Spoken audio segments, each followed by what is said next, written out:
Hey, what's going on, guys? It's Max24, and a lot of you probably don't know this, but I am a big Marvel fan. I've loved Marvel and the Marvel Cinematic Universe ever since I sat down and watched Iron Man way back in 2008, and my love for Marvel happened even before that with the original Sam Raimi Spider-Man movies, with the Fox X-Men universe, all of those amazing superhero adventures. I have loved every single one of them. I have gone to the theaters for pretty much everything that has the word Marvel in front of it, watched every Marvel show. And I'm not the only one out there that is like that. And probably not. It's one of the biggest franchises in the world. But because of the size of the franchise, there's a lot of movies. Like, a lot of movies. And, one of the big things that I like to do and people like to do is rank said movies. And I could do a big video ranking every single MCU project ever made. Maybe that'll happen someday. Maybe it will. But I think it's going to be a lot easier to break it down into phases. For those of you who don't know, Kevin Feige and Marvel Studios breaks down all of the Marvel projects into phases. We have phase 1, phase 2, phase 3, and now we are in phase 4, but it is going to be ending at the end of this year. That's how Marvel's always done it.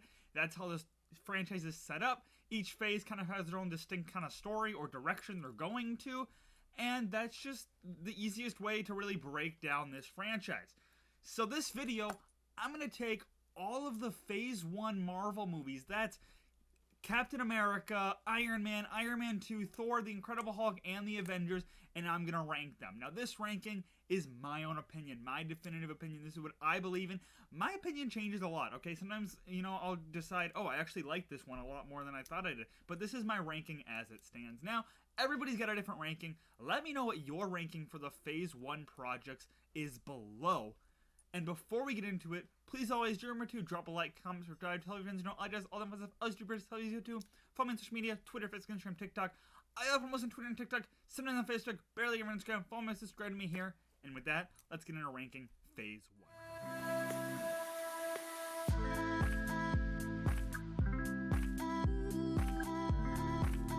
So Phase 1 is kicked off the Marvel Cinematic Universe. It laid the groundwork for what the MCU was going to be going forward, alright? This is when it's very much lower stakes, not a lot of characters, not a lot of things happening. They were just slowly introducing the people who are going to make the foundation of the MCU for the next 10 years. Now, a lot of people say that when you look at some of the other phases, this one's not as good, but I still think this is one of the best phases they've done because this started the franchise. Without these set of movies, the franchise would not be what it is. It would not exist today. So we're just going to jump right into the rankings. So in last place, I put Iron Man 2. Now, to me, Iron Man 2 is probably one of the weakest MCU movies that they've ever made. Robert Downey Jr. does a fantastic job. He does, as always. He was a great pick for Tony Stark. He embodies the character so well, or maybe he just plays himself and then Tony Stark has become him. That's up to debate and up to interpretation. But without him, the MCU would probably not have been what it was today. And for that, Iron Man 2 has some good parts, all right? Some funny parts, some fun, charismatic parts. And it also lays a lot of the groundwork for future MCU stories, all right? We got the new War Machine in Don Cheadle, all right? They replaced Terrence Howard. They got Don Cheadle. It's the first time we see him on screen as James Rhodes. We get to see Nick Fury for the first time in a major role. He appears at the end of Iron Man 1, but Iron Man 2, he plays a much bigger role. We get to meet Scarlett Johansson's Black Widow, Natasha Romanoff, for the first time. And it starts setting up S.H.I.E.L.D. and, the Avengers Initiative and all that. So Iron Man 2, very big movie for the franchise as a whole because it really set a lot of pieces in motion. However, the actual story going on in this movie is just alright. It's alright? The villain in Whiplash, you don't really remember him very much. He's not that intriguing. His big thing is he's got a vendetta against Tony Stark. Okay, he makes electrical whips. Okay, his story feels like it ended before the second act even began. Okay, he wasn't that interesting of a character, that menacing of a character. He was just kind of there. He didn't have much of a personality besides his want for a bird.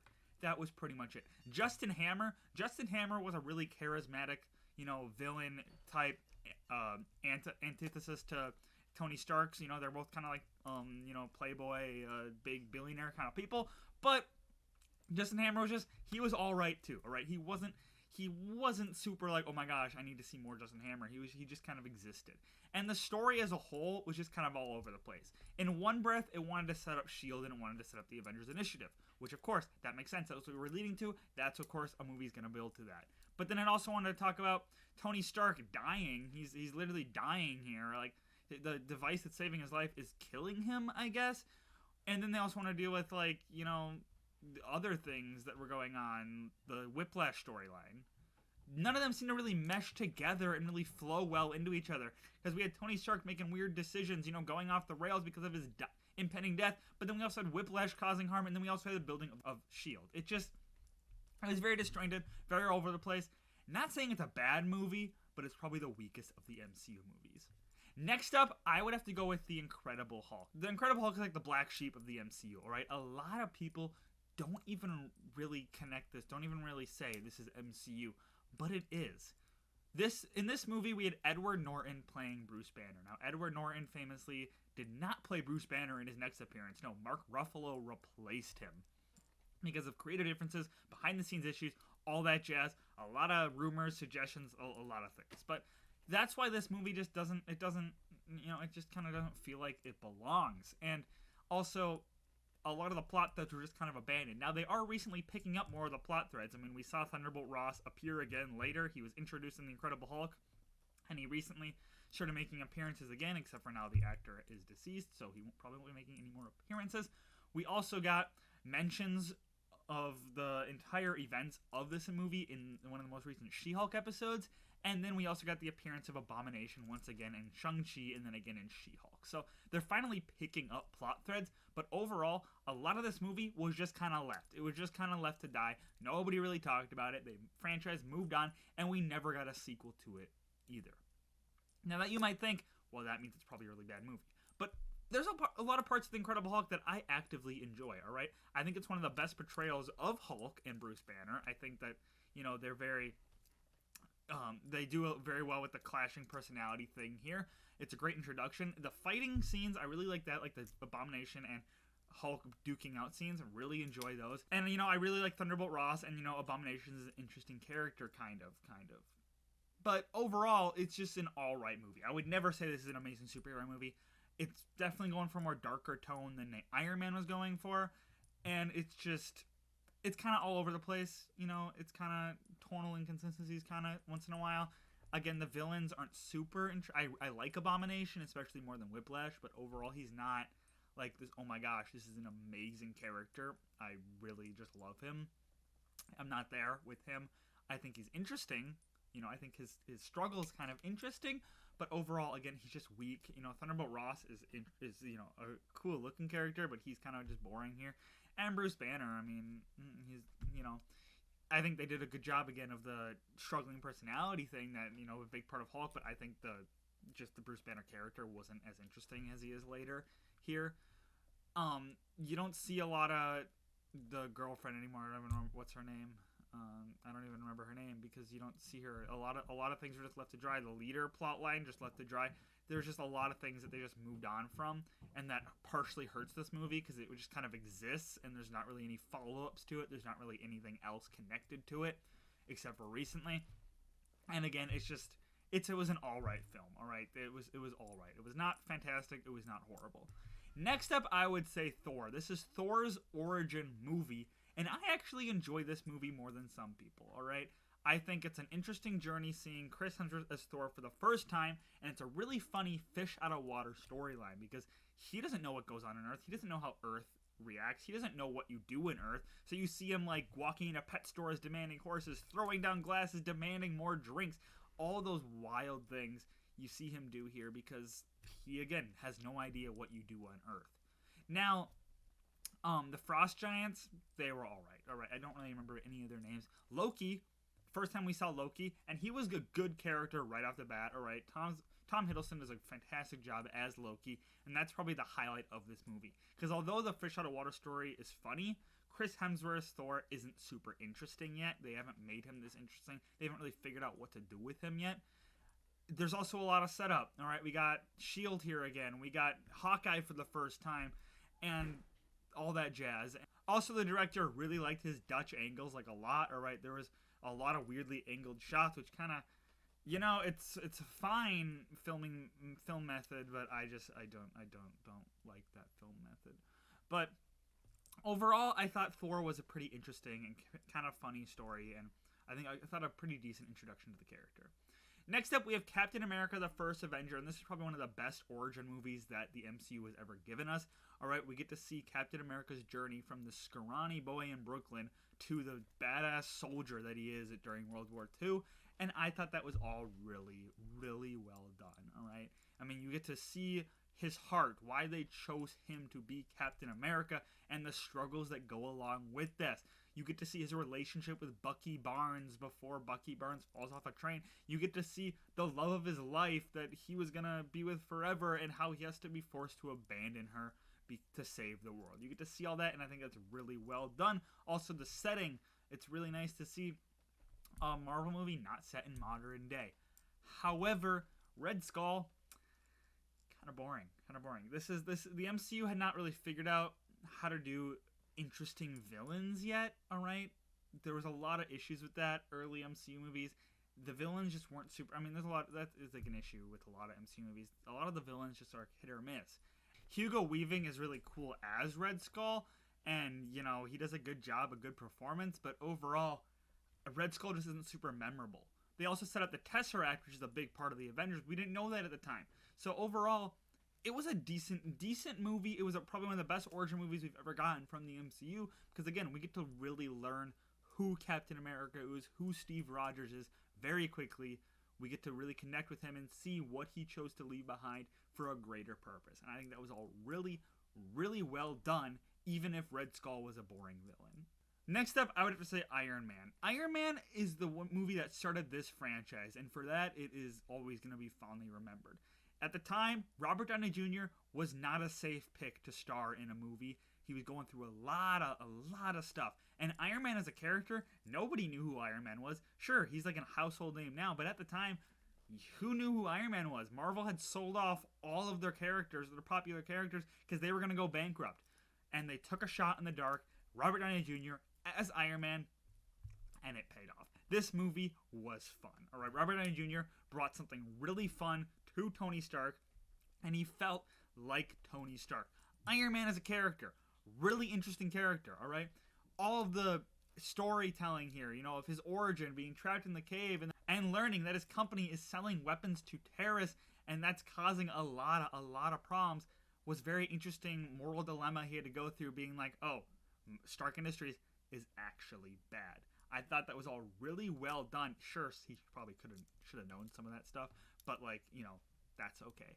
And seeing him build this suit with a box of scraps in a cave, and then his bitter rival being all mad and, you know, wanting to take him down, it was all super interesting, super well done.